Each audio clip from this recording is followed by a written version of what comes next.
नमस्कार, आदाब, जय भीम, सत श्री अकाल। मैं हूँ माजिद सिद्दीकी और आप देख रहे हैं फोकस हिंदुस्तान न्यूज़ चैनल। आज की ख़ास खबरें सब्सक्राइब करें, लाइक करें, शेयर करें। फिर आऊँगा एक ताज़ा खबर को लेकर माजिद सिद्दीकी।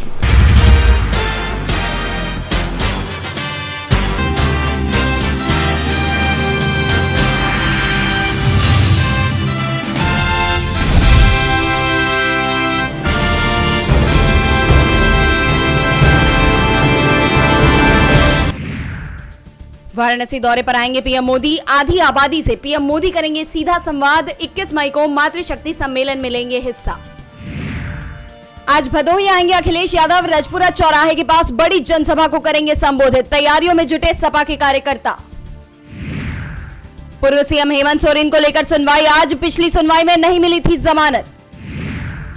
रोहतक और जींद में जेपी नड्डा करेंगे रोड शो। प्रत्याशियों के समर्थन में जनता से करेंगे वोट की अपील। हजारीबाग में बीजेपी प्रत्याशी के लिए जयंत सिन्हा ने नहीं किया प्रचार। पार्टी ने भेजा कारण बताओ नोटिस।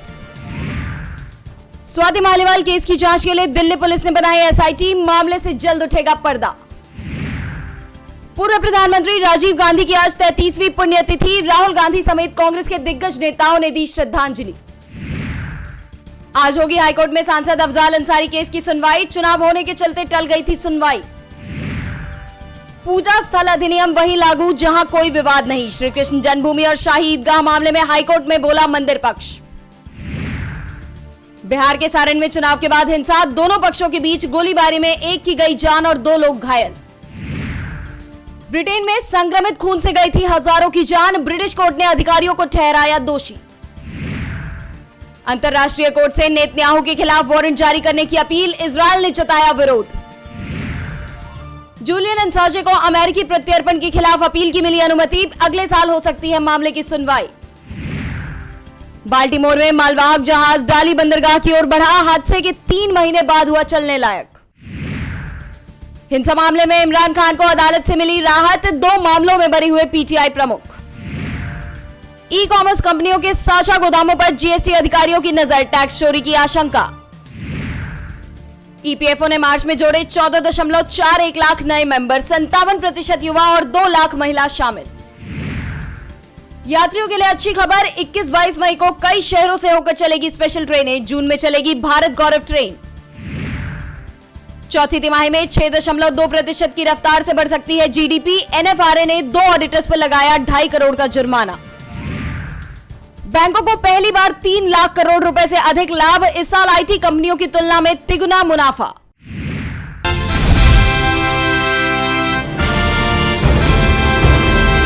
राजीव गांधी अमर रहे।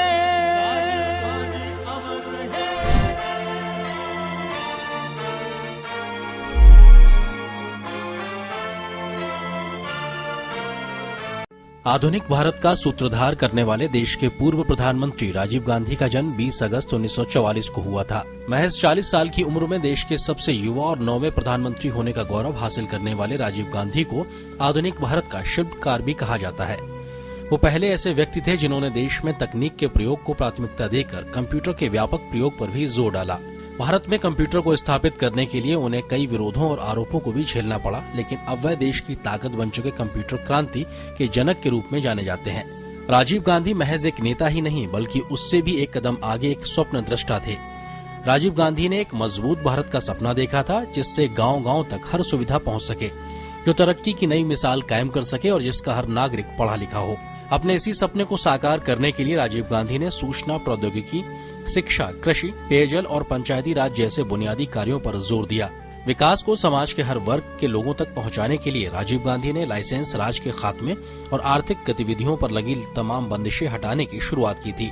राजनीतिक पृष्ठभूमि में होने के बावजूद राजीव गांधी ने कभी भी राजनीति में रुचि नहीं ली। भारतीय राजनीति और शासन व्यवस्था में राजीव गांधी का प्रवेश केवल हालातों की ही देन था। राजीव गांधी के नेतृत्व में दिसंबर 1984 के चुनाव में कांग्रेस को जबरदस्त बहुमत हासिल हुआ। राजीव का सपना भारत को विज्ञान और तकनीक के क्षेत्र में अगुवा बनाने का भी था, ताकि 21वीं सदी में भारत दुनिया के तमाम देशों के साथ कदम से कदम मिलाकर चल सके। राजीव गांधी का ध्यान समाज के कमजोर और वंचित तबकों पर खास रूप से रहता था। इसी वजह से उनके कार्यकाल में हथकरघा, पावरलूम, खादी, खाद्य प्रसंस्करण और लघु एवं कुटीर उद्योगों को बढ़ावा दिया गया। साथ ही ग्रामीण दूरसंचार नीति पर भी विशेष ध्यान दिया गया। आम लोगों की शासन में भागीदारी सुनिश्चित करने के लिए राजीव गांधी ने अपनी ओर से विशेष प्रयास किए, जिसके आधार पर ही 73वें संविधान संशोधन के जरिए बाद में देश में पंचायती राज व्यवस्था लागू की गई। और यही वजह है कि आज देश भर में चुने हुए ग्राम पंचायत प्रतिनिधि अपने कार्य को बखूबी अंजाम दे रहे हैं। 21 मई 1991 को तमिलनाडु के श्री पेरम्बदूर में एक आत्मघाती हमले में उनका निधन हो गया। इस दिन को आतंकवाद विरोधी दिवस के रूप में भी मनाया जाता है। राजीव गांधी को मरणोपरांत भारत रत्न से सम्मानित किया गया। राजीव गांधी आज भले ही हमारे बीच में मौजूद नहीं है, लेकिन उनके बताए रास्ते पर चलकर आज भारत विकास के नए आयाम गढ़ रहा है। Bureau report, DD news.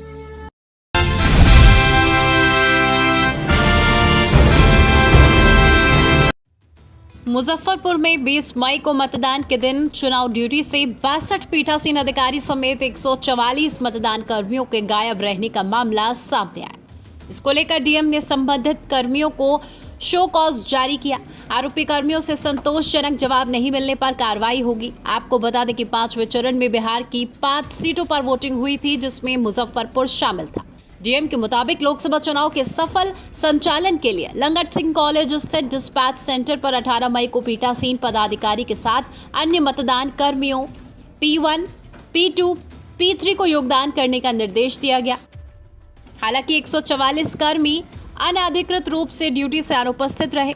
Show cause में चुनाव ड्यूटी में योगदान नहीं देने को अनुशासनहीनता, स्वेच्छाचारिता और कर्तव्यहीनता माना गया। गायघाट विधानसभा क्षेत्र में सबसे अधिक 14 पीठासीन पदाधिकारी ड्यूटी से गायब रहे। इसके अलावा सकरा में 13, औराई में 12, बोचहा में 9, मुजफ्फरपुर में 8 और कुर्नी विधानसभा क्षेत्र के अंतर्गत 6 पीठासीन पदाधिकारियों ने प्रतिनियुक्ति के बावजूद ड्यूटी नहीं की। इन पदाधिकारियों के साथ 82 अन्य मतदान कर्मी भी शामिल थे। डीएम सुब्रत कुमार सेन ने इस मामले में लोक प्रतिनिधित्व अधिनियम 1951 के तहत कार्रवाई को लेकर कार्मिक कोषांग के नोडल पदाधिकारी को निर्देश दिए। आपको बता दें कि मुजफ्फरपुर में शांतिपूर्ण मतदान रहा। सबसे ज्यादा 58.10% वोटिंग भी हुई। हालांकि सोमवार को अधिकतर जगहों पर गर्मी की तपिश नहीं थी। कुछ क्षेत्रों में तो बूंदाबांदी के बीच वोट पड़े।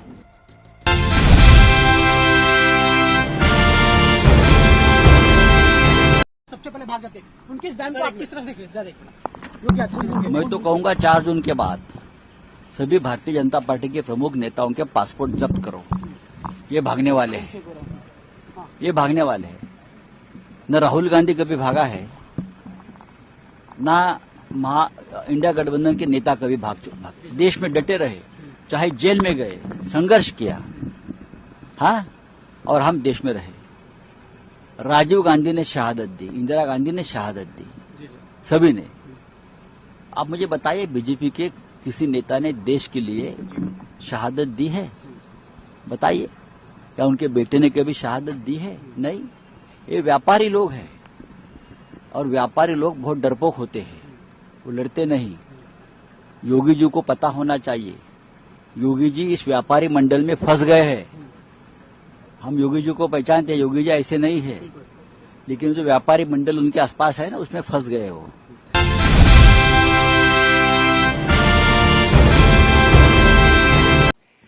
आज मैं आप सबसे 3 बातें करना चाहता हूं।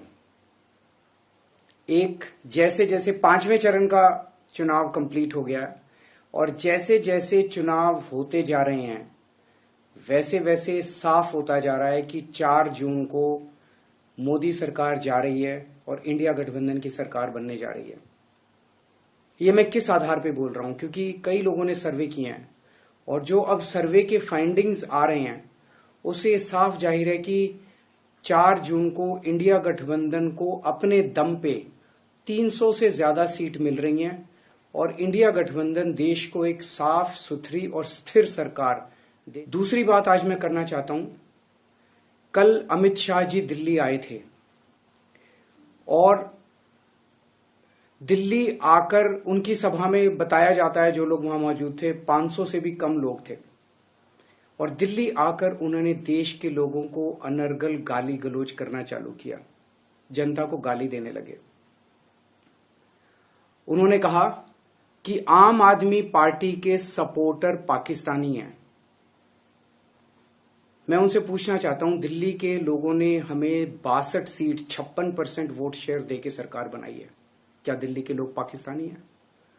पंजाब के लोगों ने हमें 117 में से 92 सीट्स देके सरकार बनाई है, क्या पंजाब के लोग पाकिस्तानी हैं? गुजरात के लोगों ने हमें 14% वोट दिया, क्या गुजरात के भी लोग पाकिस्तानी हैं? गोवा के लोगों ने हमें प्यार दिया, विश्वास दिया, क्या गोवा के लोग भी पाकिस्तानी हैं? पंचायत के चुनाव में, म्यूनिसिपैलिटी के चुनाव में उत्तर प्रदेश में, आसाम में, मध्य प्रदेश में और देश के कई हिस्सों में आम आदमी पार्टी के पंच, सरपंच, म्यूनिसिपल मेयर, काउंसलर चुने गए जगह जगह, क्या इस देश के सभी लोग पाकिस्तानी हैं? ये क्या बात कर रहे हैं आप?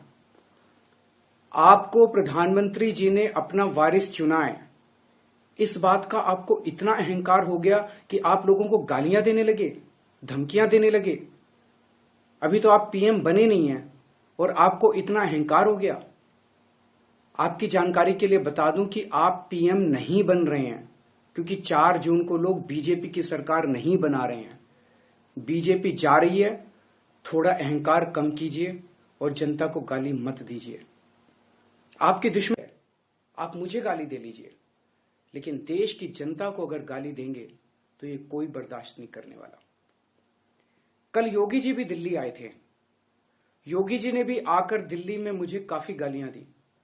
मैं योगी जी से पूरी विनम्रता के साथ कहना चाहता हूं, योगी जी, आपके असली दुश्मन तो आपकी पार्टी में बैठे हैं, मुझे गाली देने से क्या फायदा? प्रधानमंत्री जी और अमित शाह जी आपको यूपी की कुर्सी से हटाने का पूरा प्लान बना चुके हैं, आप उनसे निपटिए ना। आप केजरीवाल को क्यों गाली दे रहे हैं बेकार में? 4 जून को इंडिया गठबंधन की सरकार बनने जा रही है।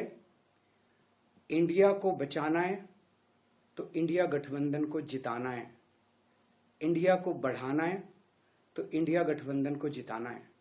जय हिंद।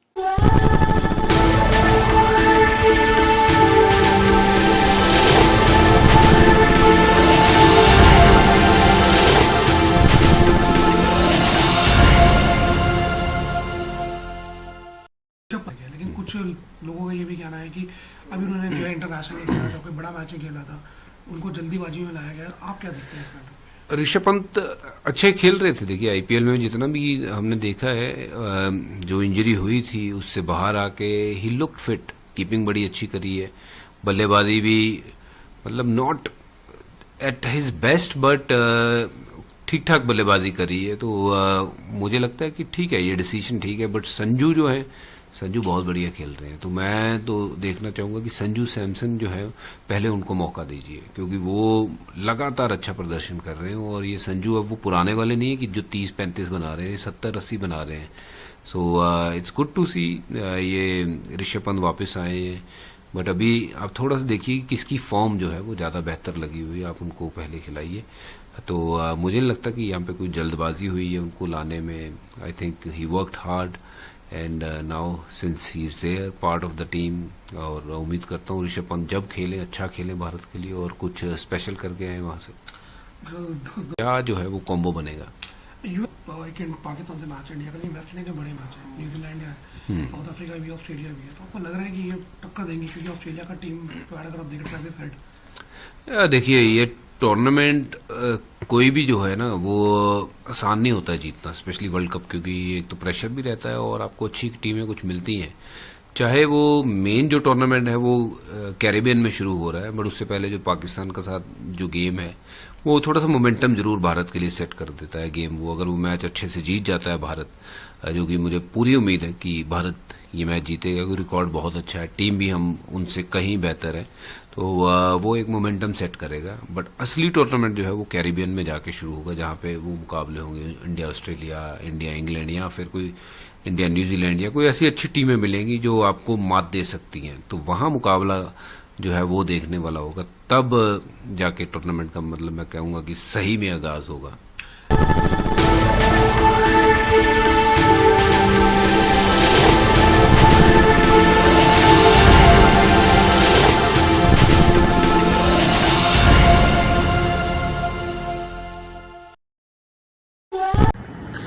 दोस्तों आज मैं आपको बताने वाला हूं कि अगर आपकी बॉडी में मैग्नीशियम की डेफिशिएंसी हो जाए तो आपको क्या क्या प्रॉब्लम हो सकती है। सबसे पहले इंसोमेनिया, नींद ना आना, स्लीपिंग डिसऑर्डर, इंसान सारी रात करवटें बदलता है, नींद नहीं आती, स्ट्रेस लेवल, एंजाइटी बढ़ जाती है इससे, क्योंकि कोर्टिसोल हार्मोन को रोकने में मदद करता है। और अगर आपकी बॉडी में मैग्नीशियम नहीं है तो कोर्टिसोल बढ़ जाता है, जिसकी वजह से स्ट्रेस और एंजाइटी हो जाती है। मूड स्विंग्स, इंसान को पता नहीं चलता उसके मूड स्विंग्स होते हैं, थोड़ी थोड़ी देर में गुस्सा आना, थोड़ी थोड़ी देर में चिड़चिड़ापन होना, क्योंकि ये सेरोटोनिन हार्मोन को बढ़ने में मदद करता है। अगर आपकी बॉडी में less magnesium is equal to less serotonin, और सेरोटोनिन हैप्पीनेस का हार्मोन है। अलावा इसके ये फटीग को भी कम करता था। अगर आपकी बॉडी में मिनरल डेफिशिएट है, अगर आपकी बॉडी में मैग्नीशियम नहीं है तो आपको थकावट बहुत जल्दी फील होगी, जरा सा काम करती है आपकी बॉडी थक जाएगी। पुअर डाइजेस्टिव सिस्टम, ये डाइजेस्टिव सिस्टम को भी मैनेज करने में बड़ा शानदार रोल प्ले करता है, और अगर इसकी डेफिशिएंसी है तो कॉन्स्टिपेशन, डायरिया जैसी प्रॉब्लम हो जाती है। माइग्रेन, बहुत खतरनाक प्रॉब्लम है माइग्रेन। अगर डेफिशिएट है आपकी बॉडी मैग्नीशियम से तो आपको माइग्रेन की प्रॉब्लम भी हो सकती है। ब्लड प्रेशर, अगर आपकी बॉडी में मैग्नीशियम कम है तो आपको ब्लड प्रेशर की प्रॉब्लम हो सकती है। इरेगुलर हार्ट बीट, ये हार्ट बीट का बढ़ जाना, कम हो जाना, बढ़ जाना, कम हो जाना, मैग्नीशियम डेफिशिएट होने की निशानी है। ऑस्टियोपोरोसिस, बोन हेल्थ वीक हो जाती है, क्योंकि आपकी बॉडी का 60% जो मैग्नीशियम है वो आपकी बोन्स के अंदर होता है। अगर आप बाहर से मैग्नीशियम नहीं ले रहे हैं तो आपकी बॉडी जो है वो हड्डियों में से लेना शुरू कर देती है, जिसकी वजह से ऑस्टियोपोरोसिस की प्रॉब्लम भी हो सकती है, आपकी हड्डियां कमजोर हो जाती हैं। और मसल क्रैम्पिंग, मसल क्रैम्प, नस पे नस का चढ़ जाना, मसल्स पे अकड़ जाना, बिल्कुल चलना मुश्किल हो जाता है। तो मसल क्रैम्पिंग भी तभी होती है जब आपकी बॉडी में मैग्नीशियम की डेफिशिएंसी हो। और दोस्त, हमारे यहाँ 90% से ज्यादा लोग मैग्नीशियम डेफिशिएंसी के शिकार हैं। कहां से मिलेगा मैग्नीशियम, कितनी मात्रा में लें, किस क्वालिटी का लें? तो उसका जवाब है वेस्टीज प्राइम CMD। इसके अंदर आपको भरपूर मात्रा में मैग्नीशियम मिलेगा, आपकी सारी प्रॉब्लम सॉल्व हो जाएगी। Thank you so much. दर्शकों, देख लिया आपने हमारे वीडियो को। हमें खुशी होगी कि आपने हमारे न्यूज़ को लाइक किया और दूसरों को शेयर किया। अगर अभी तक हमारे चैनल फोकस हिंदुस्तान को सब्सक्राइब नहीं किया है तो तुरंत सब्सक्राइब करें, कमेंट करें और बेल आइकॉन को प्रेस करें। हम हाजिर हैं खबर के लिए।